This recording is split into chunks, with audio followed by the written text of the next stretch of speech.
Ma'am Tarun from Zee Business. Ma'am आपने आज के बजट में शॉर्ट टर्म कैपिटल गेन और लॉन्ग टर्म कैपिटल गेन दोनों के रेट्स को बढ़ाया है और रियल एस्टेट में आपने इंडेक्सेशन के बेनिफिट को खत्म किया है। तो मैम क्या हम माने कि जो इक्विटी है अब आप उसको बाकी एसेट्स क्लास के बराबर लाना चाह रहे हैं, इस वजह से आपने लॉन्ग टर्म कैपिटल गेन के टैक्स रेट को 10% से 12.5% किया? First of all, thank you very much for coming here. After having heard the budget, I chose not to make an opening statement because you've heard me almost for 1.5 hours, and I'm sure you have you're eager to know what is in the budget and also seek clarification. For your just for a matter of drawing your attention, we've put up a single slide which has used the word employment as an acronym to capture that is everything in the budget. So each letter actually highlights the important points of the budget, and we can elaborate more on that a bit later. But employment captures everything to do with this budget, and I would like you to, for a moment, spend a time on it. And deriving from that, everything which has been said in the budget falls in place. But with that said, yes, your question is on the point there is we wanted to simplify the approach to taxation also for the capital gains. One. Second, if anything, the average taxation actually has come down when we say it is 12.5%. Because we worked out for each of the different asset classes, each varied with the indexation. I'll ask secretaries to elaborate on it. But the point that we brought it down from below the average to 12.5, which is the lowest if you can look at the last several years, encourages investment in the markets. With that said, I'll ask Somanathan or who is going to elaborate, Sanjay, on the specifics. So you had there were, I think, two or more parts to your question. One was on real estate and gold and other assets. So earlier the rate was 20% with indexation. It has now been reduced to 12.5% without indexation. If you assume that the rate of return on real estate is typically above 10% per annum, and if you take inflation at about 4% per annum, the real rate of return was earlier, let's say, somewhere between 6 and 16% per annum in real estate. If it was 16%, 20% of 16% was being taxed. The effective rate was 16%. It has gone down to 12.5%. If the rate of return was 10% per annum nominal, it has also remained approximately the same at 12.5%. So actually there is either a reduction or no change in respect of the effective rate of tax on property and gold. Now, as regards the equity, yes, it has gone up from 10 to 12.5, but you will also find that unlisted equity has gone down from 20 with indexation to 12.5 without indexation. Basically, we have a very, very simple, easy regime. All listed, all unlisted are at 12.5% long term. And all are at 20%, equities are at 20% and everything else is at applicable rate for short term. So yes, short term has gone up, and yes, long term has been rationalized. It has not necessarily gone up. And Sanjay, would you like to add anything? One point I would like to add over here is that we also need to keep in mind as to the kind of people who are actually paying these taxes, the capital gains on the securities, the listed securities especially. And so over there, when we did this analysis for the year 22-23, we found that about 88% of the tax is actually coming from people who have an income of more than 15 lakh. 61% of that income is actually coming from people who have an income of more than 1 crore. That is income on capital gains on this. And we are all aware that otherwise, the standard rate is, about 30%. And for some, it can go up to 39%. So this marginal, very small marginal increase is actually impacting only those, primarily those who have an income of more than 15 lakh rupees per year Okay, number 3. on capital gains. Ma'am, Timsi Jaipuria from CNBC TV 18. You announced a very lucrative new tax regime with changes in tax slabs. A lot of new changes are there in the income tax side, on the revenue side. And in the speech, you mentioned that revenue foregone will be around 29,000 crore rupees, whereas government will now try to mobilize around 30,000 crore rupees. What will be these revenue mobilization measures, and from where do you think this foregone revenue will be recovered? If you can highlight, where are you foregoing the revenue and where are you going to recoup this revenue from? First of all, it is not just because we've mentioned it in this budget, but the attempt to widen the tax net is something which we've been repeatedly saying, that India's tax net will have to be widened, whether it is in the direct taxation or indirect. Second, there are also now the PSU dividends which are improving because their valuations have gone up really high. And their performance is also now substantially increased. So revenue mobilization is not just tax based, you have non-tax revenue mobilizations which are also coming up. Then we had for almost now 3 years been talking about asset monetization, which is not selling of assets, but optimum utilization of those assets which are lying in the form of unutilized stadiums or land which is available with PSUs which can be utilized for better purposes. That's a third one. Fourth, you're also looking at generating resources from newer areas. So in all those, the revenue is going to be mobilized better, and as a result of which the revenue foregone will be now made up for, is our expectation. We've said that in the budget. In my speech itself, I mentioned it, and I'm sure there are secretaries who will want to add to it. Sanjay? Ma'am, I'll give the for details. 37,000 crore, 29,000 crore in direct taxes and 8,000 crore in indirect taxes. So 29,000 crore direct taxes primarily comprises of 3 taxes, which is the increase in the STT only on derivatives, which is only on futures and options. And secondly, the buyback tax, which is to be now done in the hands of the recipient. While on the one hand, it will rationalize the tax and be more equitous and fair, because those who should be paying the taxes, higher taxes, in the higher income groups, they will pay higher tax, and those who are in nil tax category or in lower tax category, they don't have to pay a tax or a lower tax. While it does that, at the same time, it does bring in some revenue also, about 4,000 crore, and remaining, about 15,000 crore should come, from the capital gains taxes.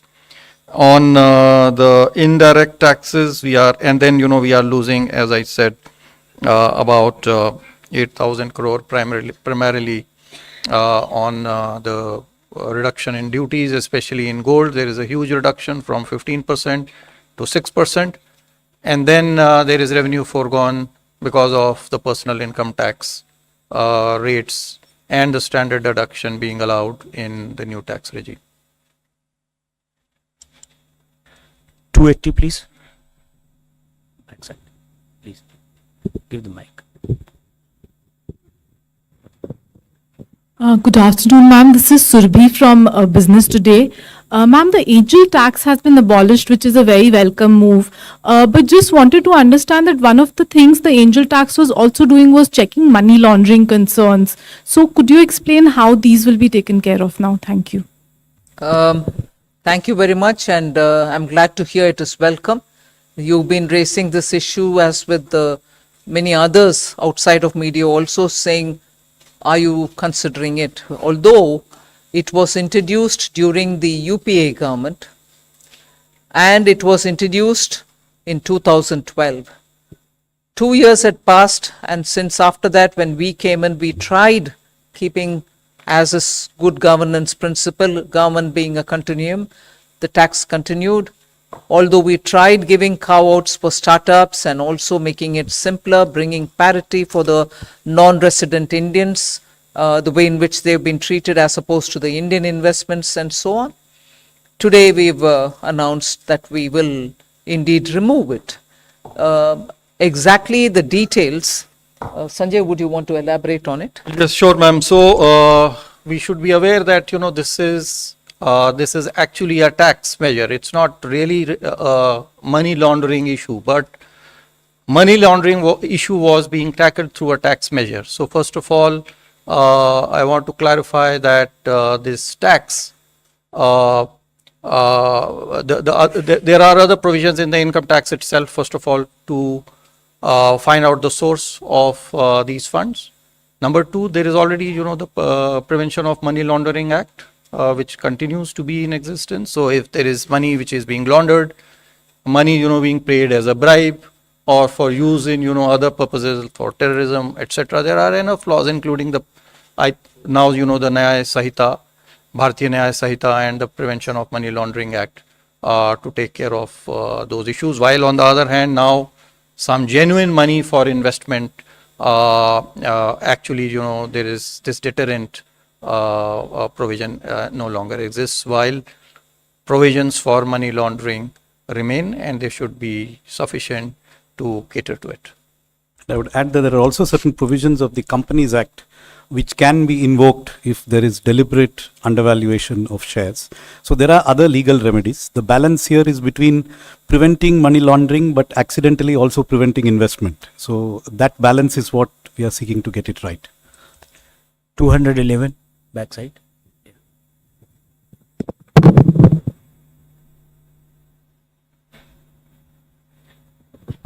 Hello, ma'am. Prakash Pedashi from ET Now.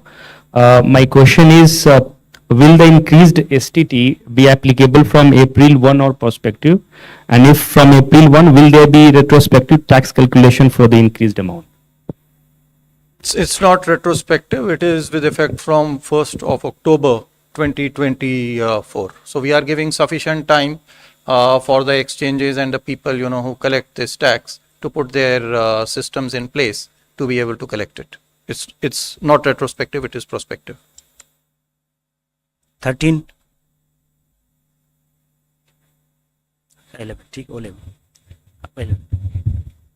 11. Ma'am, Karishma here from Business Today. Ma'am, congratulations to you and everybody. Ma'am, my question is on the special assistance to Andhra Pradesh and Bihar. 15,000 crore is the number that you've given for Andhra Pradesh for this financial year. Is there further assistance that you are looking at, or is it going to be need-based in terms of the amount? I've already mentioned it in the budget speech that 15,000 crore is coming through the multilateral development assistance, which we borrow from the multilateral banks, whether it is World Bank or ADB or AIB, whatever. And I've also ended that paragraph by saying further assistance will also be extended. There is no definitive amount. No.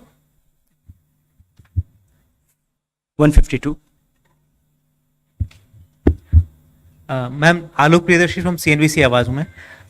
Ma'am सवाल यही है कि जिस तरह से आप लोग new tax regime को प्रमोट कर रहे हैं, इस बार भी आप लोगों ने स्लैब में चेंज किया, स्टैंडर्ड डिडक्शन बढ़ाया, तो ये मान के चलें कि न्यू टैक्स रिजीम के जरिए आप मिडिल क्लास को राहत देने की कोशिश की है। इस बार ओल्ड टैक्स रिजीम को लेकर क्या कोई सनसेट क्लॉज है? क्योंकि आपने कहा है कि जो इनकम टैक्स एक्ट है उसका हम लोग कंप्रिहेंसिव रिव्यू करेंगे, तो रिव्यू में क्या ये मान के चले कोई सनसेट टाइम आएगा ओल्ड टैक्स रिजीम को लेकर?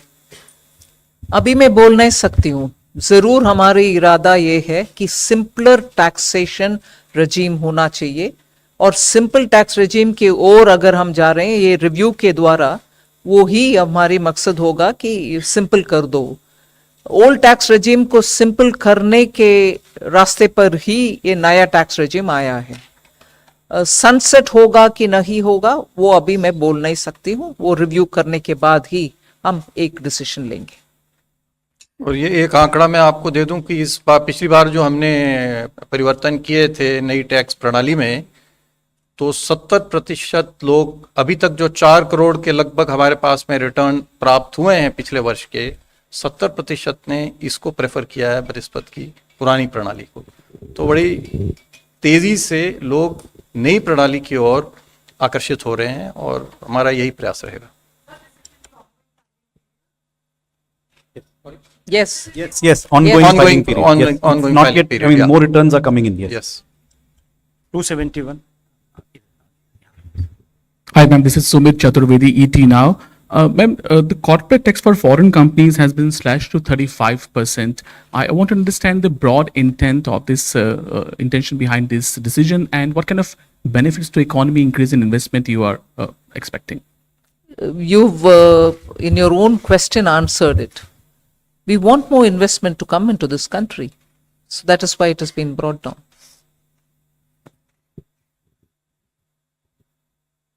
$95. Just to add to that, there was a widened differential between foreign and domestic companies which arose after the tax cut in 2019. When the domestic rates were cut, the foreign rates were not cut. So there was a widening of the gap.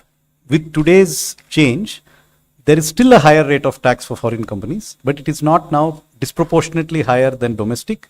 And therefore, this is something where, according to the feedback received from industry, we expect more foreign companies to invest now that this regime is adjusted in this manner. Good evening, ma'am. This is Pal Singh from Outlook Business. You have earmarked a significant allocation towards rural infrastructure today. So how much of a boost to consumption and overall demand are we expecting here from this allocation? Do you have any? So it is difficult to quantify what would be the accretion to demand coming from. I mean, the obvious increase is whatever we have increased. But yes, would there be a multiplier? Probably yes. I think with the Awas Yojana Gramin and the Gram Sadak Yojana, these two do have a lot of multiplier effects as well. Traditionally, for capital expenditure, the multiplier has been calculated at somewhere around 2.5 to 3. In the Awas Yojana, it may be a little lower. But yes, there would be a substantial multiplier. I don't have a precise calculation. But other than the Awas Yojana and Sadak Yojana, Gram Sadak Yojana, there's a major push towards the corridors. For instance, I mentioned in the context of Bihar, I mentioned in the context of Andhra, 2 corridors which are moving, one from Visakhapatnam to Chennai, the other moving from Hyderabad to Bangalore, Buxar, Purnia, and so on, and building of the Gaya node in the Amritsar to Kolkata are all towards building infrastructure in the rural areas in order that we attract more investment and enable transit of goods in those huge corridors.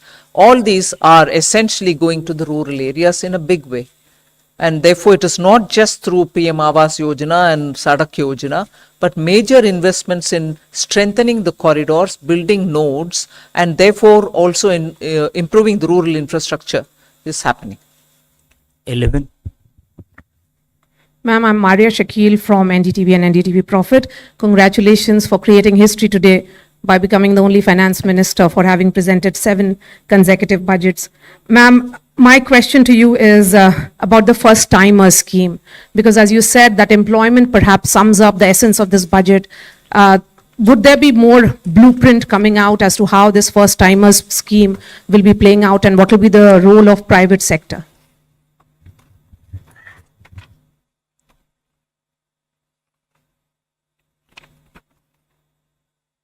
Just 1 minute.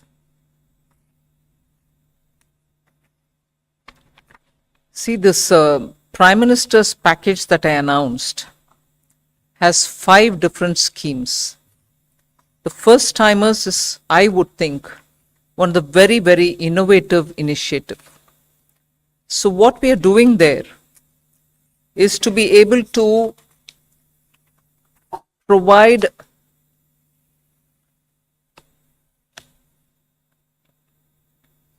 first timers one whole month's salary as subsidy. And this will be put into their account as direct benefit transfer, but possibly in tranches. When an employer picks up a first timer, and this is through the EPFO that you get to know that they have paid their provident fund amounts, and therefore the first timer indicator that we are talking about will be established. So they can't just say one of the existing employee is a first timer and claim it. There are enough checks and balances in the system to make sure that indeed the first timer is coming in. And then the first timers will be put through that learning curve, and this will help them to acquire skills so that they become fully productive. This kind of a subsidy giving, one, you give the first one month's salary. Two, you're also giving both for the employee and for the employer subsidy. So the applicable person for whom it is being given may even draw a wage up to 1 lakh rupees. But to the extent of 15,000 is what you're giving as a subsidy. The installments, as I said, for the first 1 month wage that you want to give will be done over 3 installments, direct into the first time employee's account. One compulsory measure that we are bringing in there is to make sure that the employee undergoes online financial literacy course before claiming the second installment from the government. So he may be a qualified engineer, he may be a diploma holder, he's a first time employee in a office, he becomes a first time employee and the employer also claims that he's been recruited. We try giving him the 15,000 rupees. He may have a salary of 1 lakh, but up to 15,000 rupees is what we are going to give. And in that, if you're giving 3 installments, the first installment will be given. But before he draws the second installment, he should undergo an online financial literacy course so that he can claim the second one. So we are not training him in engineering, we are training him in financial literacy. Post that, of course, the place where he goes to work, he's going to be working in any case. Then subsidy to be refunded if in case the employer removes him from the work within 12 months. So the employer gets a subsidy as well, but he will have to refund it if within 12 months this first time employer has been removed out of the work. This will cover, and we expect it to cover, 1 crore persons per annum. And the scheme will run for 2 years. So up to 24 months, you can have new employees brought in, new first time employees brought in, for whom the government will give 15,000 rupees as from our side, 1 month, what we think, 1 month's salary. Although his salary may be any amount, but to a cap of 1 lakh. And then he undergoes some financial literacy course, post which the second installment and the third installments can be withdrawn, put into his account. But most important is if the employer removes him within 12 months, the employer will have to refund the subsidy given to the employer. So that's how that scheme works. 278. That's it. If I may just add, details are available in the budget speech in the Annex. annexure on page 31. So there are details of all the 5 schemes in this package. If you go through them, there's considerable amount of detail which you can get. Hi, good evening. This is Priyashmita from Informist. I have 2 points from the budget that I would like to ask. The first is nominal GDP has been pegged at 10.5%, and we have seen that growth is on a high momentum, and even the RBI has pegged growth at 7.2%, and the Econ survey said that it is going to be between 6.5 to 7%. So a 10.5% nominal GDP looks a little conservative. What is your view on it? And the second is that there's a mention that beyond FY26, you would want to reduce your debt to GDP. And you've mentioned that, the 4% debt to GDP is it's a thing of the past. So what do you think is a sustainable debt to GDP or a desirable debt to GDP at this point? Thank you. What was the first question again? Conservative nominal GDP projection. See, 10.5% could be a combination of 7% growth and 3.5% GDP deflator. So a combination of wholesale price plus consumer price could easily be 3.5%. That's a very likely scenario. So 7 plus 3.5, yes, it is slightly conservative, but I don't think it is way off what is likely. Or it could be 6.5% growth and 4% inflation as per the deflator. So I think the number is reasonable, slightly conservative, yes, but we would prefer to achieve the numbers. Second, on the path after 26-27, which has been outlined in the Finance Minister's speech at the end of the part A. So the commitment, as she has mentioned, is to endeavor to reduce the debt to GDP every year. That is in future the fiscal consolidation path. What is the percentage that would result in that fiscal consolidation is not something that we are disclosing here today or can disclose today. It will depend on circumstances, but there is a commitment to lower the debt to GDP ratio. So if every year it has to be reduced, there will necessarily have to be a particular level of deficit which we cannot exceed. And that will depend on prevailing growth rates, interest rates, and the other parameters which go into the calculation of the debt dynamics. But I can tell you that it is most likely to be a figure not above 4.5%. 249. मैं सुनील सौरभ बोल रहा हूँ। मैं आप पहले तो आपको काफी बधाई दे दूंगी, बहुत अच्छा बजट आपने पेश की है। दूसरा मुझे ये जानना है कि रेलवे के लिए क्या कुछ खास रहा बजट में? Which organization you are from? कौन सा पत्रिका से जी? पेपर में हूँ, लोक भारती पेपर है। सॉरी? लोक भारती। लोक भारती। जी हाँ। तो पहले तो बधाई दे दिया हूँ मैं आपका, बहुत अच्छा बजट आपने पेश की है और रिकॉर्ड भी की है, 7 साल से लगातार आप वित्त मंत्री के रूप में काम। मेरा कहना है कि रेलवे के लिए क्या कुछ खास हुआ, क्योंकि कोई जानकारी हम लोग को अभी तक नहीं मिली कि रेलवे के लिए क्या गया है। दूसरा, मैं रेलवे में सीनियर सिटीजन्स को कंसेशन मिलता था, आप यहाँ पीआईयू में है, पीआईयू जर्नलिस्ट को भी कंसेशन मिलता था। कोरोना में वो बंद हो गया, कोरोना को खत्म हुए भी 2-3 साल हो गए हैं, तो फिर से ये बहाल नहीं हुआ। क्या इसकी उम्मीदें हम लोग कर सकते हैं कि आगे बहाल होगी या नहीं?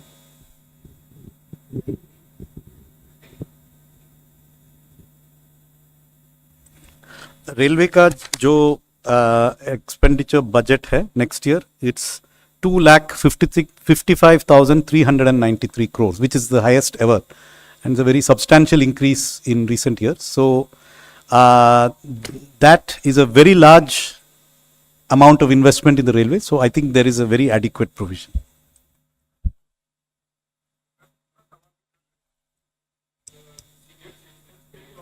जर्नलिस्ट के लिए ठीक है, सुना।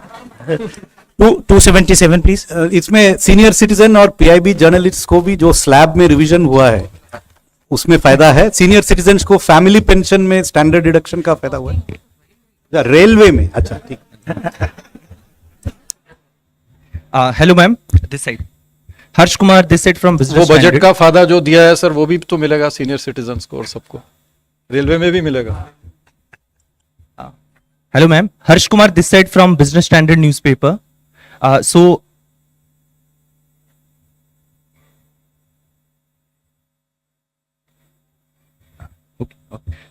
Ma'am, during your speech you mentioned about the FDI liberalization. Can you give a bit detail about it? We are trying to, since 2014, bring in ease of doing business in India, and in every sector where there was only 26% allowed for FTA, we raised it to 49, and then where it is possible, we've raised it to 74, and so on.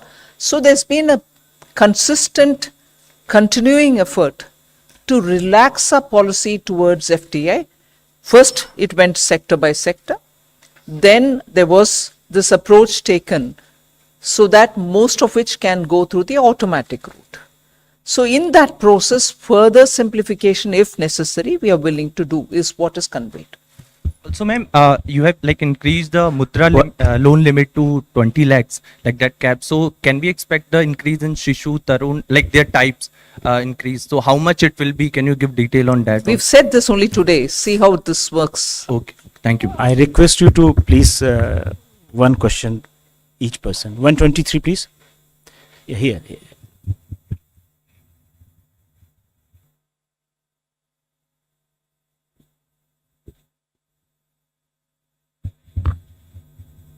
Shrimi Chaudhary here from Business Standard. I just wanted to understand that budget proposes withdrawal of equalization levy. So if you could just give some explanation of what led to that, what is the intention behind that, keeping in mind the pact between India and US, which has ended on June 30th. No, as the Pillar 1, Pillar 2 negotiations have been going on since 22. And since then, one of the things which was becoming more than obvious was, if at all we are going through this Pillar 1 and Pillar 2, which we intend to, the negotiations and the OECD, backed by the US administration, have all been pushing for this. We wanted a fair solution, so negotiations have been going on. But the point of contention from then has always been, should we collect an equalization levy then, if at all we are getting into this global understanding through the Pillar 1 and Pillar 2? In any case, for India, equalization levy also meant for those who are living abroad that you were holding it, but eventually they're going to only adjust it somewhere. So in the interest of moving towards Pillar 1 and Pillar 2 solution, which the negotiations are still going on one aspect of it, on the other, in all probability, we are close to a conclusion. It was necessary for us, through the Parliament, to take steps to ensure that we are entering into that scheme of things without this equalization levy hanging on us, because this was important for us. But if it is a global system, this cannot continue. And therefore, with a positive approach towards the Pillar 1 and Pillar 2, we've moved forward to inform the Parliament that we would like to close this. 270. I may clarify that, it is only the 2% levy which has been withdrawn. The 6% levy which was earlier imposed, that continues.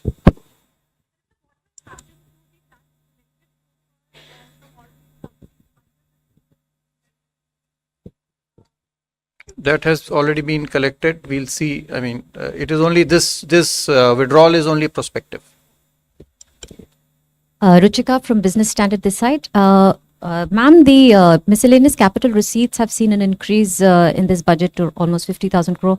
Is there the miscellaneous capital receipts? Okay. Can you share the government's game plan as to how will we achieve this increase?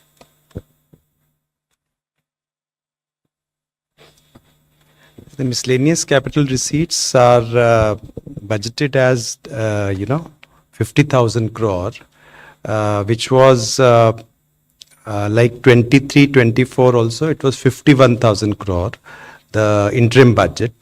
Now it's 50,000 crore, 24-25. And, this combines with all kinds of receipts, which are otherwise disinvestment receipts, asset monetization receipts, and other kinds, which will be clubbed with that. So this budgeted figure is 50,000 crore.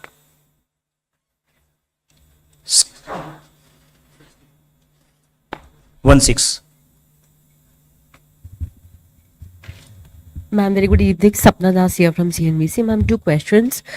On the incentive-like employment scheme that you have announced, 2 lakh odd crore is your overall fiscal envelope over the duration of the scheme.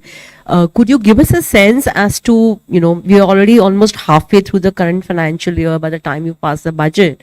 So practically around 7 months will remain for the financial year, but any kind of an allocation that you have done for this scheme for this year, ma'am? One is that. And ma'am, just a corollary also on the miscellaneous receipts question, though not very much part of this budget, but nevertheless, ma'am, government had a very, kind of a bold privatization program Do we understand that this is now being calibrated? That's it, ma'am. On Thank your you. First question, as you rightly observed, there are only this is not a full financial year. The schemes have just been announced. They will now go through a process of quick design, appraisal and approval. However, budget provisions have been made for these schemes, partly in the Ministry of Labour and Employment and partly in the Ministry of Corporate Affairs for the internship scheme. So from memory, I can be corrected. I think it's 2,000 crores has been provided for the internships in the Ministry of Corporate Affairs, and about 5,000 crores has been provided in the current year in the Ministry of Labour and Employment. But we stand committed to funding them fully to the extent that may actually be required. These are just very rough estimates based on how much time it might take to kick off. On the miscellaneous capital receipts. Well, I think in the interim budget, FM had announced, we are going for a holistic strategy for management of equity in PSUs. And I think which includes, value creation and also, using the performance, the capex, the dividends and consistent dividend policy and the capital management all together, and also the calibrated disinvestment strategy, which also includes listing and market dilution, but all together in a holistic way so that value maximization is there. I think the same strategy is going to continue. 122.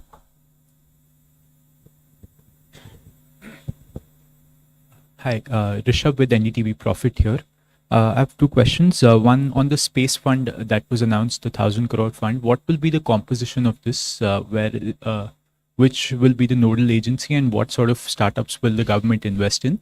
And on the NPS, you also mentioned that the NPS committee has made progress in the speech. Could you elaborate a bit on that?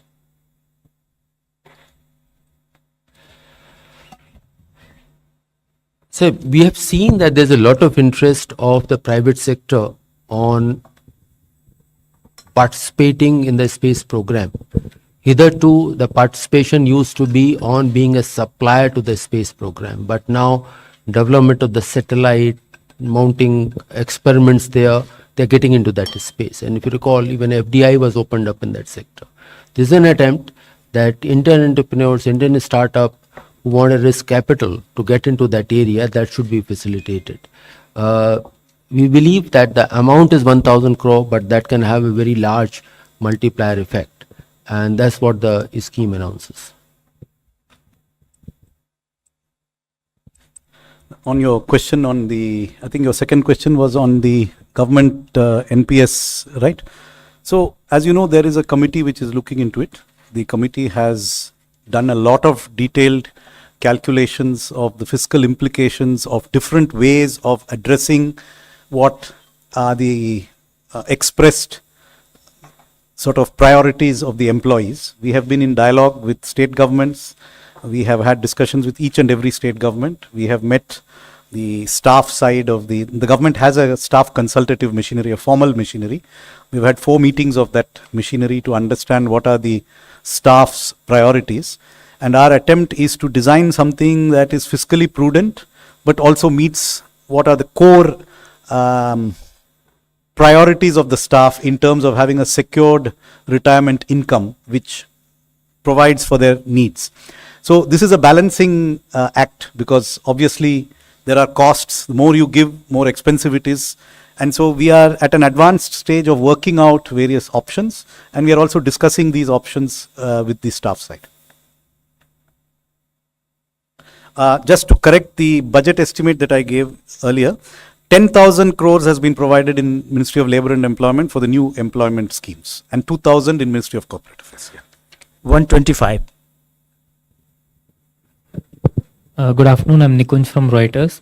A follow-up on that FDI facilitation, you said that government will take steps to facilitate FDI. The Eco Survey also yesterday said that the government should import capital from China so that there's a right balance between investments and trade. So will the government also take steps to quickly facilitate investments from China that have been pending for long? And secondly, you've come up with an NPS for minors. So will that also have some sort of tax benefits to nudge people to enroll for NPS so that a pension coverage increases? Thanks. See, Economic Survey gave its view on the investments from China. As things stand today, investments do go through the Press Note 3 process when it comes from China or from any of our neighboring countries. So that process is still on. Economic Survey has indicated that it might be time for us to open up and allow for. So that's a Economic Survey. I'm glad that the secretary is seated here. It's normally an arm's distance. But that doesn't mean that I'm disowning the suggestion. You want to say? In general, as you can see, our aim is tax code simplification and not complication. So beyond that, I don't have anything specific on that, but the general direction of travel is obvious. We are not creating more and more tax deductions for individual tax instruments. Respected madam, मेरा नाम नरेश वत्स है और मैं स्वतंत्र पत्रकारिता करता हूं। आज जो आपने किसानों के लिए और ग्रामीण क्षेत्र के आधारभूत संरचना के लिए काम किया है, उस पे दो तरह की राय आ रही है। एक राय तो ये कहती है कि गालिब ने ये कहकर तोड़ दी तस्बीह, क्यों गिनकर नाम लूं जो बिन मांगे बेशुमार देता है। एक वर्ग तो इस तरह से तारीफ बजट की कर रहा है, लेकिन दूसरी तरफ प्रतिपक्ष के नेता राहुल गांधी ने कहा है कि आंध्र प्रदेश और बिहार पर जो दरिया दिली दिखाई है, कहीं न कहीं ये लगता है कि ये कुर्सी बचाने का बजट है। अखिलेश यादव जी भी ये कह रहे हैं, आप कैसे देखती हैं? जिन इंडी अलायंस का मेंबर्स साथ होकर के भी 230 पार नहीं किया और जहां बीजेपी अकेला 240 तक पहुंचे और प्री इलेक्शन अलायंस के साथ आज सरकार तीसरी बार बनाए, प्रधानमंत्री जी का तीसरी बार स्वतंत्र भारत के चरित्र में पिछले 60 साल में जो नहीं हुआ अभी हुआ है। कुर्सी बचाने के बात करने वाले पार्टियों थोड़ा सोच ले। उनके अलायंस 230 कुल मिलाकर कितनी पार्टियां थे? 25, 26 पता नहीं, मैं गिनी नहीं, बट इंडी 37 पार्टीज कुल मिलाकर के 230 पार नहीं किया और वो बोल रहे हैं कुर्सी बचाने के लिए। जब प्रधानमंत्री मोदी जी तीसरी बार प्रधानमंत्री बने और देश के लिए इतना घोषणा भी कर रहे हैं जिससे भारत देश का हर राज्य सामने आए, डेवलप हुए, और 1.50 लाख करोड़ इस बार बजट में स्टेट्स के लिए हम दे रहे हैं बिना इंटरेस्ट 50 साल के लिए फ्री। फिनांस कमीशन तो हमारे उनके सजेशन में इसका जिक्र तक नहीं किए, हम ही कर रहे हैं स्टेट्स के साथ काम करने के लिए। हर स्टेट का उनके अपने अपने प्रोजेक्ट्स जो प्रोसेस के चलते हुए आता है, उन सबको हम मानते हैं और जरूर उनको जो फाइनेंस करना है वो हम करेंगे, मगर जिक्र इसलिए नहीं किया बजट में कुर्सी बचाने। जब उनका टोटल को एक और बार चुनावी सीट जो जीते हैं वो 101 और बार उसको गिनकर देख लें, 37 पार्टीज कुल मिलाकर के कुर्सी बचाने वाले बात बोलने का अर्हत अधिकार उनके पास नहीं होता है। 121. Ma'am, Meghna Mittal from Money Control. In the union budget, you have announced financial support to MSMEs for shift to clean energy and also a new mechanism for credit so that they do not go into stress and they do not turn into NPAs. Any details on that? I'm so glad you asked this question. I'm really glad because this budget, and I don't want to say it because I've presented it, I'm so grateful that the Prime Minister looks at every sector and says, what are we doing for them? What are we doing for? This has been his approach always. But this time around, we've spent a lot of time understanding also from those stakeholders who had consultation with us pre-budget. And MSME's request it has been for now several years that they when they reach the SMA 1 stage itself, they get to be very, very tensed because banks stop their finances, meaning banks don't no longer lend to them. They are stressed as it is. And if they are stressed as it is, and if there is this threat that the bank will not further give them working capital, sooner, by the 90th day, they become NPAs. In order to give them a good workable solution, and I'm indeed grateful to this entire team of secretaries here, they've spent a lot of time also talking with RBI to see how best we can address this issue. And RBI has also a very well established framework which we are quite respectful of, where banks are clearly given a bit of a margin to handle MSMEs at the SMA stage 1 itself, without pushing them to become SMA 2 stage, and then at the 90th day announce them as non-performing assets. So what actually has happened now, having discussed with the RBI, is that we'll provide them with a fund which will help them to have some kind of government guaranteed as liquidity, or the banks can then, on the basis of the guarantee being given, on the back of the guarantees which are being provided by the government, lend them working capital and keep them moving. And if they restore themselves, they're going to be better off. So on this principle, I'll certainly ask you or Vivek to speak and explain it to you all. As FM has already explained about the credit guarantee scheme, this will certainly facilitate the term loans without collateral or third-party guarantees. Then new assessment model for MSME credits, which will be based on their digital footprints and the kind of payments they are making, such as their PF contributions, salary payment, and other transactional data. This will help the banks in developing new models and will help in easier access of credit. Similarly, credit support during the stress period, this mechanism will facilitate their access to credit even during the stress period, for which some kind of support fund will be created, and based on the guarantee provided by that fund, they will be helped during the SMA 1, SMA 0 or SMA 2 periods. Then Mudra loans limit has been increased from 10 lakh to 20 lakh. Similarly, enhanced scope for mandatory onboarding in TREDS platform has been also reduced from 500 crore to 250 crore of turnover. SIDBI will also open more branches in MSME sectors.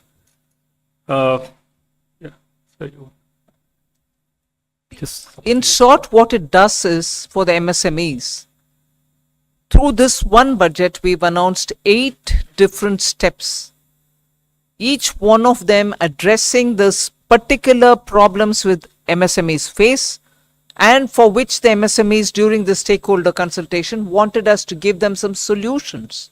So specifically 8 of them have been designed to address that. So I would just like to supplement 2 of the points. One is the credit guarantee scheme in the manufacturing sector of up to 100 crores for the acquisition of capital equipment, machinery, etc. So this is an idea which came from the MSMEs, as the Honorable Minister said, stating that typically MSME credit is for working capital, but they sometimes have needs to invest, and it could even be a new MSME enterprise which needs to invest in equipment. So the proposal in this scheme, which has also been discussed by a working group chaired by the Chief Economic Advisor with the Reserve Bank, with the credit guarantee institutions, is a self-financing mechanism. An MSME which wants to avail of a credit guarantee for this term loan will have to pay an initial upfront guarantee fee, followed by an annual top-up fee which will be based on the reducing balance of the loan. So there is no subsidy from the government which is envisaged in this scheme, unlike the CGTMSE, which is a working capital loan scheme where the government actually provides the corpus. In this case, the corpus itself will be self-financing, coming from pooling of MSMEs' upfront fees. This is a scheme which they have asked for and which is viable on its own without government's financial subsidy. The government will have to provide a second level backstop guarantee in case the defaults exceed a particular level, which is unlikely, but there will be a backstop facility from the government. The second one on the SMA accounts, the criticism that we, or rather the grievance that came from the MSMEs is that when an MSME becomes delayed in repayment and enters into what is called special mention account 0 and then special account 1 and then eventually NPA. Even if they never become an NPA but they enter the territory of special mention account, banks become reluctant to provide them additional working capital. And during this period, they are not able to access working capital and this makes it more difficult for them to do business. So the proposal here is that the government, with money from the government, would create a credit guarantee fund, and during the SMA period, if an MSME wants more credit, it has become an SMA, so the bank perhaps has some qualms about lending to the institution. During that period, if they extend further credit, that further credit within certain limits which will be specified in the scheme would be made available to them against a guarantee from this government institution. So this will enable MSMEs to continue to operate during the SMA period without the difficulties which they say they are currently facing. One small point, sir, I wanted to add on the, sorry. Whereas the first part of your question was on the energy side, the cleaner energy, that what that scheme is about to help small and micro units. Often when we talk about moving towards the cleaner forms of energy, our attempt or our focus is on large industries, and these small industries do not have the financial strength to get into those areas. So first part is help them to getting an audit done, which is an investment grade, meaning what it would take to move to help them moving towards a more efficient use of energy. A step prior to that is move them to a cleaner forms of energy, whatever they have been using it. And we know that for some of the traditional industries, the fuel being used is not really clean. This has health issues, it has environmental issues. So that is particular scheme is providing them an organized audit system plus a financial support. Just one small point which could not be highlighted in the speech, but which is primarily aimed at MSMEs, pertains to the expenditure that is allowed on partnership firms for the salary that is paid to the working partners. So presently the limits are for the firms which have the firms which have a profit of 3 lakh or less. It is capped at 1.5 lakh rupees or 90%, whichever is lower. So this limit has been increased to 3 lakh. And up to a profit of 6 lakh. So this will also reduce taxation on these partnership firms, most of which are in the micro and small enterprises sector. Thank you. 212. There.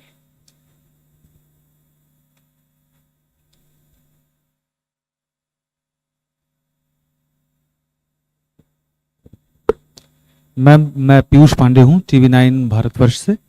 मेरा सवाल capital gain tax को लेकर के है, जिसमें आपने long term को लेकर के जो प्रपोजल दिया है उसमें इंडेक्सेशन का जो फ़ायदा है वो ख़त्म कर दिया गया है। इससे मिडिल क्लास और लोअर क्लास को सीधे तौर पर नुकसान होगा।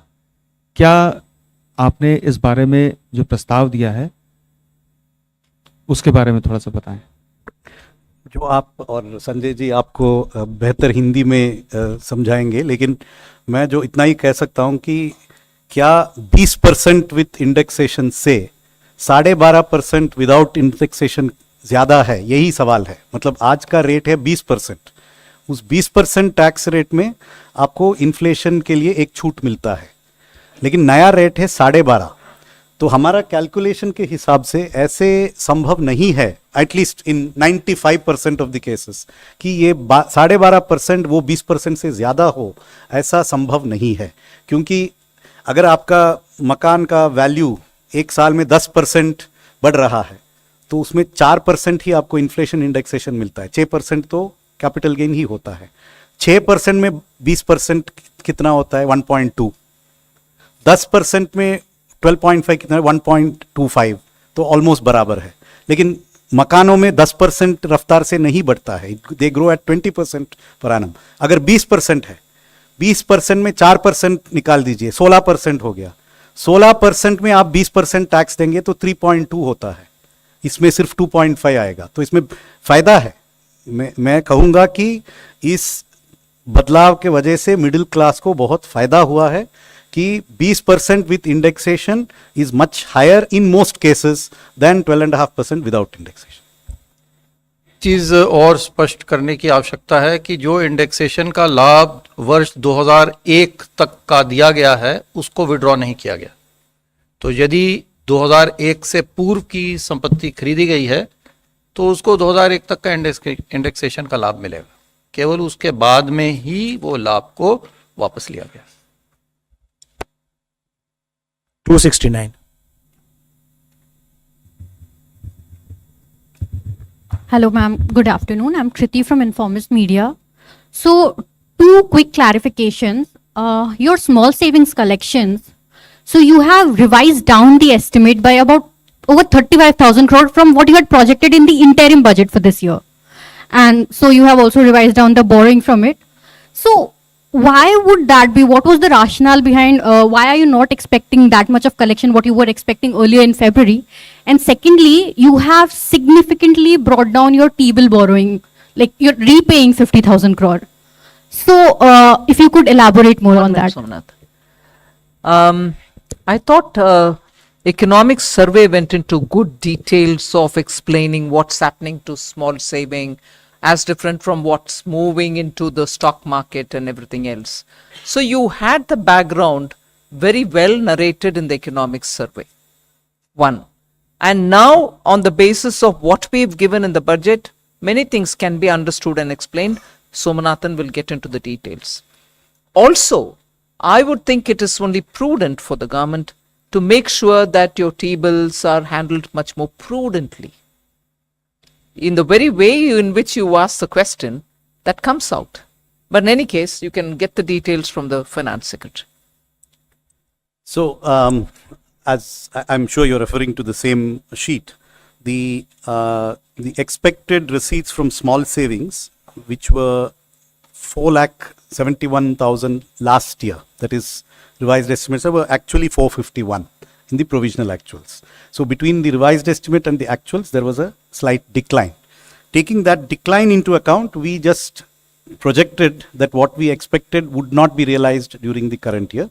Why has this happened? It is a mix of various other factors, the attractiveness of other investments such as the stock market, which have been discussed, bank deposit rates going up. So there could be a variety of reasons, but this is a projection.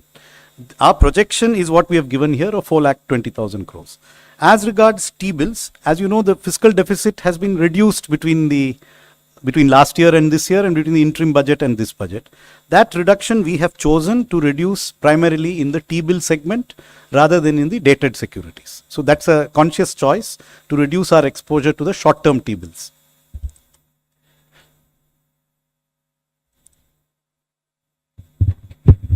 Ma'am, I am Monica from the New Indian Express.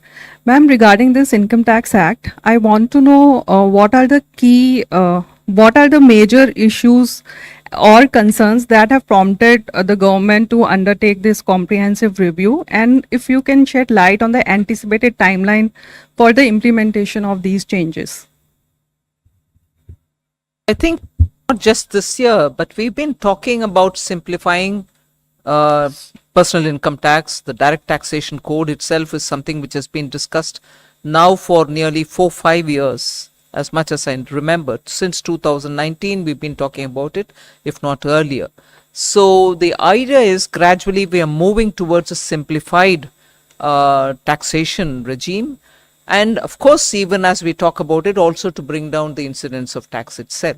So there is no new context, but a context which has prevailed for some time, and therefore we are taking this review up now.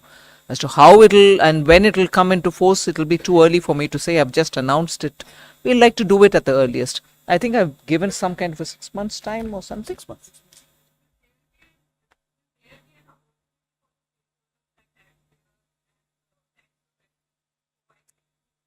We'll do that. But I'm not giving you anything more than what I've said in the budget speech now. 272. I'm holding 272. Yeah. The working majority in parliament. मैं सीताराम येचुरी जी ने एक सवाल किया जो मैं समझना चाहता हूँ बेसिकली। आप अपना परिचय दे दे। मेरा नाम कृष्ण मोहन शर्मा है, मैं भारत एक्सप्रेस में एडिटर हूँ। सीताराम येचुरी जी ने आज कहा कि सरकार फिजिकल डिफिसिट कम करना चाहती है, इसका मतलब ये होता है कि सरकार खर्चा नहीं करना चाहती, और खर्चा नहीं करना चाहती इसका मतलब सरकार गवर्नमेंट डिपेंडेंट कंज्यूमर सोसाइटी बनाना चाहती है। सीताराम येचुरी जी के आइडियोलॉजी कम्युनिस्ट आइडियोलॉजी है। मैं उसको इधर इसलिए जिक्र कर रही हूँ, सरकार के द्वारा जो खर्च, पर्टिकुलरली कैपिटल एक्सपेंडिचर, मतलब asset creation, public asset creation, private नहीं, पब्लिक एसेट क्रिएशन के लिए 11 लाख इस बजट में घोषित किया है। 11,11,111 करोड़ सिर्फ इस साल बजट में पब्लिक एसेट क्रिएशन के लिए, जो सभी लोगों के लिए, जनता के हित में जो एसेट बिल्ड होता है, जिससे रोजगार बढ़ती है, जिससे जाना आना उसका सुविधा होता है, जिससे हमारी कैपेसिटी पोर्ट्स में, एयरपोर्ट्स में बढ़ती है। ये खर्च पब्लिक के लिए, सभी जनता के लिए जहां उठा रहे हैं सरकार, खर्च कहां कम कर रही है? थोड़ा बजट रिपोर्ट को पूरा पढ़ने के बाद उनके बयान देने के लिए सुझाव दीजिए।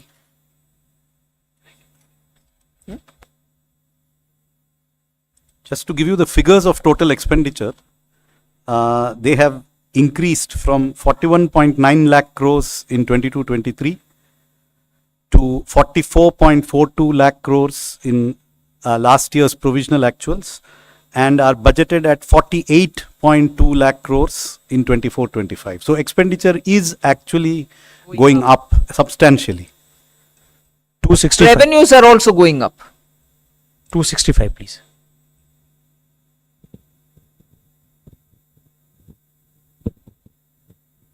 Sir, Vikas Dhoot from The Hindu. This is actually to get some details on one of the expenditure budget details that I went through. One of the highest increases we are seeing in outlay. Can you introduce yourself again? On the capital outlay side on other general Can you services. introduce yourself, Vikant, again? Yeah, this is Vikas from The Hindu. Vikas from Hindu Business Line. So, on the capital outlay in the other general services head, we are seeing a jump from 6 crore to 62,600 crore roughly. And, we try to match it. I think it talks about the allocation as being for new schemes.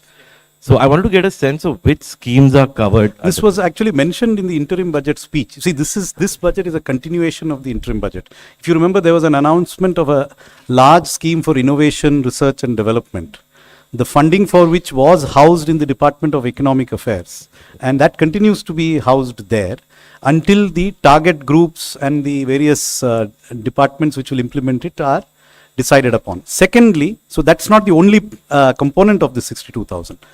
The government has followed an approach of encouraging infrastructure departments to spend and complete projects as quickly as they can and not to be constrained by their budget estimates. But at the same time, we do not know in advance which of these infrastructure departments may need more money than has been budgeted. So for example, I said that there's 2.53 lakh crores for railways, 2.4 lakh crores for roads.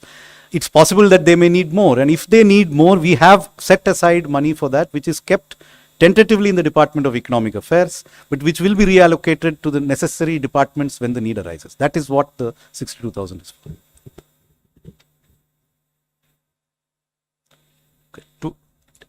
Anybody else wants to? 6. Okay, 62. मैं Lakshman CNBC आवाज से दो चीजें, एक तो gold पे import duty में अच्छी खासी कटौती की गई, इसके पीछे क्या सोच है। दूसरी चीजें कि बजट में सरकार की पब्लिक सेक्टर एंटरप्राइजेस पॉलिसी के बारे में कोई डेवलपमेंट, कोई रोड मैप नहीं आया है। क्या सरकार इस पॉलिसी से कुछ अलग सोच रही है? किसके ऊपर? Disinvestment policy. गोल्ड देखिए, जो gold and precious metals, James and jewellery क्षेत्र हमारे लिए बहुत ही एक महत्वपूर्ण क्षेत्र है। ये ध्यान रहे कि जो कुल निर्यात होता है भारत का, उसका लगभग 8% से अधिक भाग इस क्षेत्र से आता है। लगभग 50 लाख लोग इसके अंदर में नियोजित हैं आज के दिन में। तो ये हमारे लिए बहुत एक महत्वपूर्ण क्षेत्र है और इसी को ध्यान में रखते हुए हमने इसकी इंपोर्ट ड्यूटी कम की है, ताकि जो हमारे इस व्यापार में लोग जुड़े हुए हैं, उस उद्योग में जुड़े हुए हैं, उनको गोल्ड और अन्य जो प्रेशियस मेटल्स हैं वो उनको आसानी से उपलब्ध हो पाए। मुख्य कारण इसका यही है। हाँ, ये संभव है कि इससे जो कुछ आप पिछले समय में देख रहे थे कि अनअकाउंटेड आयात जो है वो हो रहा था या स्मगलिंग हो रही थी, उस पर भी कुछ अंकुश लग सकता है। लेकिन मुख्य कारण इसमें एम्प्लॉयमेंट, रोजगार को बढ़ाना, निर्यात को बढ़ाना है।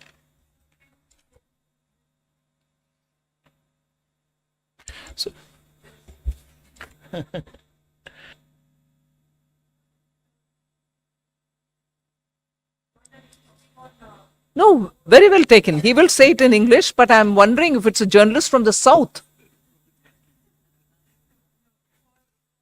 No problems. No, only thing I said is this is primarily to increase employment in this huge labor-intensive sector of gems and jewelry, where we have reduced the duties.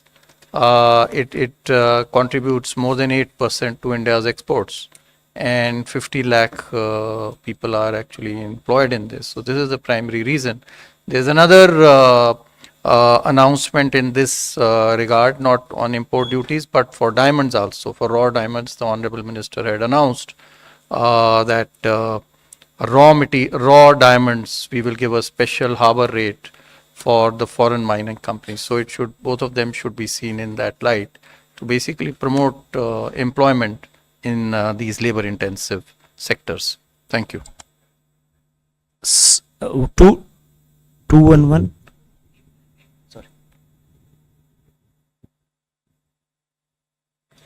Lakshman जी, जैसे मैंने बताया कि हमारा जो holistic disinvestment strategy, holistic strategy है value creation की, उसके बीच में वैल्यू जैसे हम क्रिएट करते हैं तो उसका कैलिब्रेटेड डिसइन्वेस्टमेंट भी होती है। जैसे पीछे भी लिस्टिंग हुई थी, इरेडा की लिस्टिंग हुई थी, उससे पहले LIC की हुई थी, मार्केट डेल्यूशंस भी हैं। तो मतलब कैलिब्रेटेड वे से करेंगे, लेकिन वैल्यू क्रिएशन पे फोकस है, जिसमें कि सबसे बड़ी बात है कि उनके फंडामेंटल परफॉर्मेंस के बारे में CPSEs के, उसके बाद उनके कैपेक्स से लिंक, उनकी कंसिस्टेंट डिविडेंड पॉलिसी। आपने देखा होगा नॉन टैक्स रेवेन्यू में गवर्नमेंट काफ़ी मतलब अर्न की है, अबाउट 63,000 करोड़ पिछले साल भी आया है, इस साल भी 56,000 करोड़ का प्रावधान किया गया। तो इन सब दृष्टि से लगभग 1 लाख करोड़ जो है वो CPSE डिविडेंड और मिसलेनियस कैपिटल रिसीट्स के लिए भी रखा गया। 211.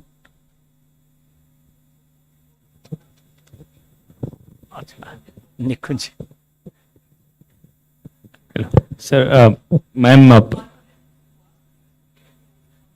Yeah.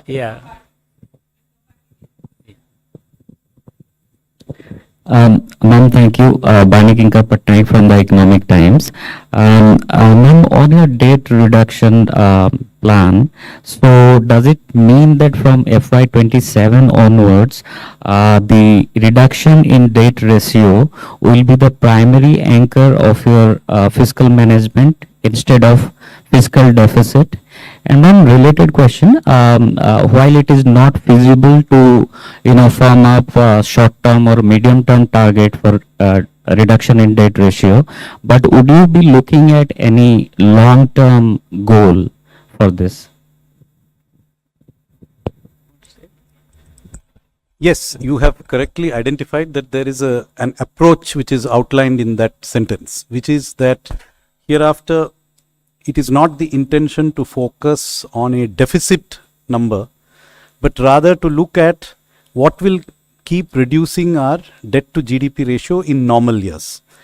The reason for this is a fixed figure which historically was enshrined in the FRBM Act in the past does not take into account the specific debt dynamics of a fast growing economy like India. So that figure of 3%, in fact, there are people who attribute a part of it correctly or wrongly to the Maastricht Treaty in Europe. But the growth rates of those countries are very low. So what is sustainable in a fast growing economy is very different from the debt which is sustainable in a slow growing economy. So India is today the fastest growing large economy in the world. The deficit which we can support in a particular year without expanding our debt is not necessarily 3%. It is much more than 3%.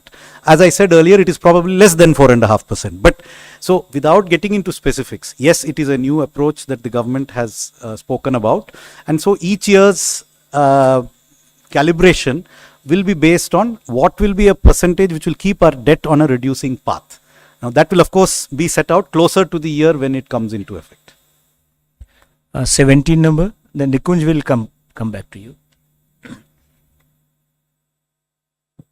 Ma'am, this is Arun from ETV. Can I ask a question in Telugu? Ma'am అమరావతికి సంబంధించి 15,000 crores మీరు ఈరోజు announce చేశారు. దీంతోపాటు పోలవరం ప్రాజెక్టుకి సంబంధించి announce చేశారు. So 15,000 crores government grant ఇస్తుందా లేదో లోన్ రూపంలో ఇస్తుందా? ఒకటి. రెండు, పోలవరం ప్రాజెక్టుకి సంబంధించి అనౌన్స్ చేసినారు. పోలవరం ప్రాజెక్టు పూర్తి సపోర్ట్ ఇస్తామని చెప్పారు. ఎంత మొత్తంలో ఇవ్వటానికి అవకాశం ఉంది కేంద్ర ప్రభుత్వం? ముందుగా పోలవరం గురించి మాట్లాడితే దానికి ఒక పోలవరం నేషనల్ ప్రాజెక్ట్స్, సో అది కేంద్ర ప్రభుత్వం మీద ఉంటుంది. మోస్ట్ నేషనల్ ప్రాజెక్ట్స్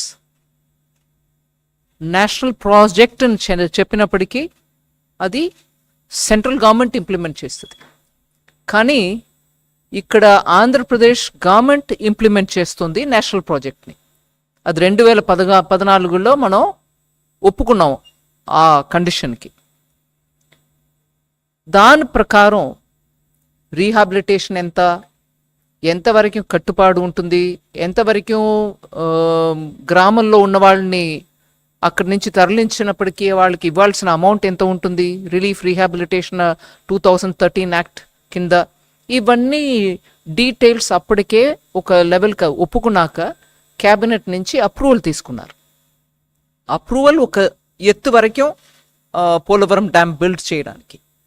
దాని తర్వాత కన్స్ట్రక్షన్స్ మొదలు పెట్టినప్పటికీ మెల్లమెల్లగా ఒక హైట్ వరకు వచ్చి దాని తర్వాత కింద ఉన్నటువంటి గ్రామాలకి ఇచ్చాం కానీ పైన ఉన్నటువంటి గ్రామానికి ఇవ్వలేదు. ఇట్లాగా కొత్త కొత్త ఇష్యూస్ రావడం మొదలైంది. సో నేను మీకు చెప్పవలసిన విషయం ఏంటంటే, ఇప్పుడు వరకు ఒప్పుకున్న అన్ని కండిషన్స్కి గవర్నమెంట్ ఎంతవరకు డబ్బు ఇవ్వాలో అది ఇస్తాం. ఇప్పటికీ ఇంకా కొత్త ప్రాబ్లమ్స్ కూడా కొంచెం వచ్చి ఉన్నాయి, నేను ఆ వివరంలో వెళ్ళలే. కానీ అది ఒక నేషనల్ ప్రాజెక్ట్, మేము ఒప్పుకున్నాం. సెంట్రల్ గవర్నమెంట్ అది తనకంటూ ఉన్నటువంటి ఒక ప్రాజెక్ట్ అని ఒప్పుకుంది. సో అది కంప్లీట్ చేయడానికి ఎంత అవుతుందో అంత మేము చేయాల్సిందే. తర్వాత అది గ్రాంటా లేదు సెంట్రల్ గవర్నమెంట్ మల్టీనేషనల్ బ్యాంక్ నుంచి తీసుకొస్తున్నారు ఏంటి అని అంటే, నేషనల్ ప్రాజెక్ట్ అన్నప్పటికీ ఖర్చు మాది కదా. సో గ్రాంటా అని అడగడానికి అక్కడ ఆస్కారం లేదు.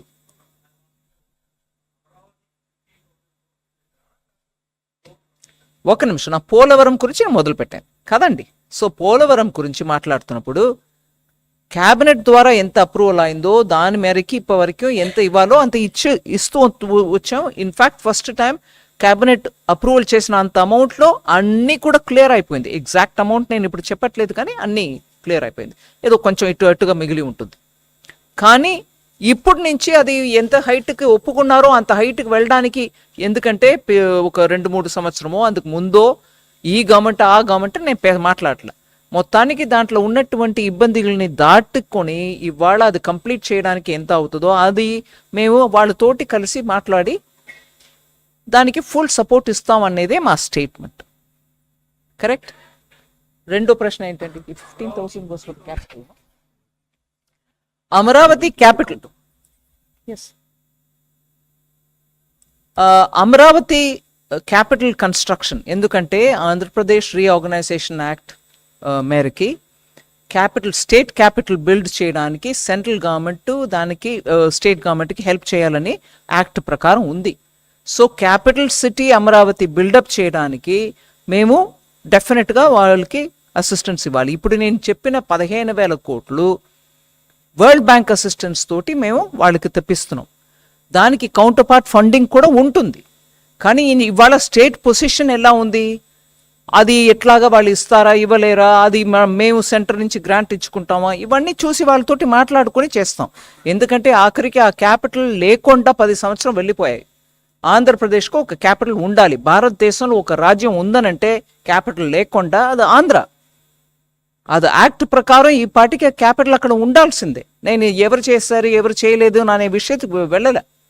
ఆ క్యాపిటల్ బిల్డ్ చేయడానికి కేంద్ర ప్రభుత్వం పూర్తిగా కట్టుబడి ఉంది. 211. Ma'am, though there are several decisions on custom duties in the budget, but the steel companies have approached government in order to increase custom duties on their finished products to discourage import of various products, especially from China and Vietnam. So, why the government has decided to ignore this decision? I'll have Sanjay talk about it, but the steel industry came and met me almost 3-4 days before the budget presentation, a week before. But of course, they've been saying for a very long time. But Sanjay, you want to get into Ma'am, we details? have taken a number of measures.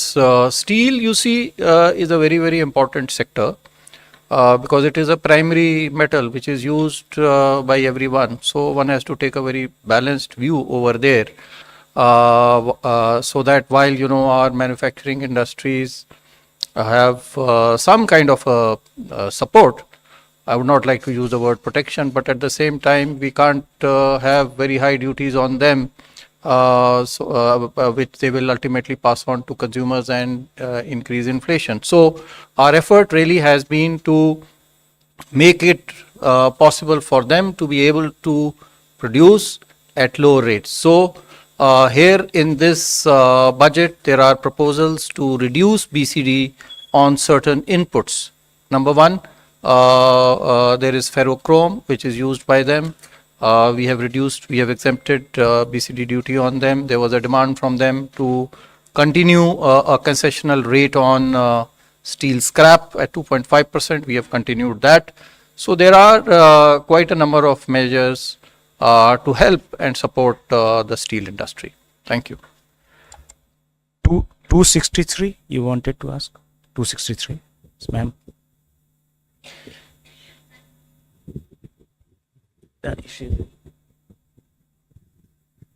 मैं Nandita, Bengali newspaper संवाद प्रतिदिन से।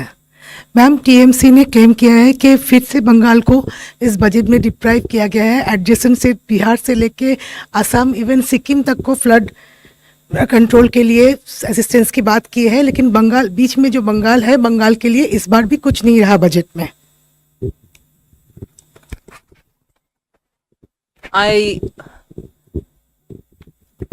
आप हिंदी में प्रश्न पूछे, please allow me to speak in English. See, it's very important for us to understand that if the name of a state is not mentioned in the budget, it doesn't mean that they don't get anything at all. As per the proposals, as per the schemes, as per the different projects which are growing in different states, every state will get what they have proposed for or what the schemes want to reach out for. No state will get missed out. So first let us dispel this thing about, oh, you've not mentioned my state's name, so I'm not getting anything. Purvodaya includes West Bengal. So I have named West Bengal under Purvodaya. And I've also said for the development of these states in the Purvodaya, so that they can become engines of Vikasit Bharat. I said that in the voter on account budget. Now also I have said that they will play a critical role in Vikasit Bharat. So I don't think we have left out any state. I mean, the intention is not to leave out any state. Yeah. So that is one thing to be clear. Second, it's very difficult to say this, but I would want to say it. In schemes which are meant for all the states, and since you asked me about Bengal, with due respects I want to say, they didn't want to be part of some of our schemes. Can I then say Bengal is excluded? No, I don't say that. The schemes are available for Bengal also. They didn't want it. So it's very easy for some states to point out saying, you have not mentioned anything about my state. There are schemes which are running for their state which they didn't want. So let me reassure through you all states, every state is covered under every one of the schemes which Prime Minister has launched. Every project which states bid for do go through the process and they get funded either under the central sector scheme or under the centrally sponsored schemes. So no state is going to be left out just because I have not named each and every state in my budget speech. These books which come out with complete details at the back, the ones which come up with the expenditure statement or project schemes and other things which are there, expenditure profile, do name which state gets what. Take a couple of hours, go through it, and after that tell me on which scheme your state or any state is missed out, and the reasons you can tell me, ask me to explain. I will. So let that be very clear. I have not named many states in the speech, but this includes every state. Every state. 279.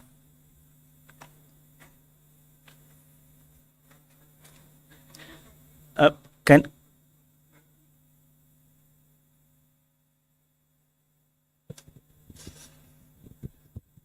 Ma'am, hi. This is Rick Kundu from Mint. Wanted to understand what happens to the retrospective angel tax cases now. Retrospective angel tax cases. The corporates fighting Sanjay, them. do you want to? There is no retrospective tax that we have imposed. We are very, very careful about that. We don't want to impose any retrospective tax, and in same light, if there is any such previous case which is there, those cases will continue. Of course, we will see them in light of the facts and circumstances of each case.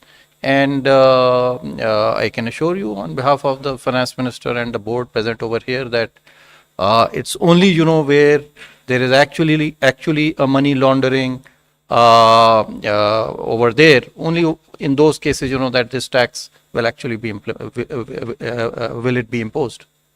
Thank you. 63.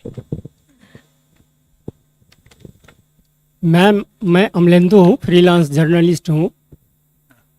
केंद्र सरकार के 47 lakh employee इस budget को लेकर के काफ़ी बेसब्री से इंतज़ार कर रहे थे, जो 8वें वेतन आयोग को लेकर के कुछ बजट में कहा जाएगा या प्रावधान किया जाएगा, लेकिन इस बजट में कहीं कुछ दिख नहीं रहा है। तो क्या सरकार 8वें वेतन आयोग के बारे में नहीं सोच रही है, या सोच रही है तो फिर उसके लिए क्या कुछ प्रावधान करने की योजना है? ठीक है, कुछ अनाउंसमेंट करना है तो करेंगे। वैसे भी वो इम्प्लीमेंटेशन 26 जनवरी से ही लागू होना था, होने वाले हैं। सो उसके बारे में कुछ है तो बोलेंगे। 21. Yeah, good evening, ma'am. I'm Siddharth from Bloomberg. This side. Yeah. खत्म कर दिया। हाँ, एक बार पूछ No, I haven't asked. I'm asking now. ठीक है, I'm पूछ Siddharth from लिए। Bloomberg. I just wanted to know, in this holistic approach of disinvestment, is stake sales or privatization strategic still on the table? Because there seems to be a complete silence on that. Nene, please repeat your question. Keep the mic closer to you. Yeah, I'm Siddharth from Bloomberg. Yes. My question is on this holistic approach on disinvestment. Is privatization, strategic sales still on the table? Because there seems to be a complete silence on that. Well, no, first of all, I'll have Tuhin answer if you want details.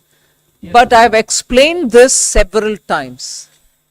Privatization or disinvestment, as decided by the cabinet, is a cabinet decision. It has to be honored.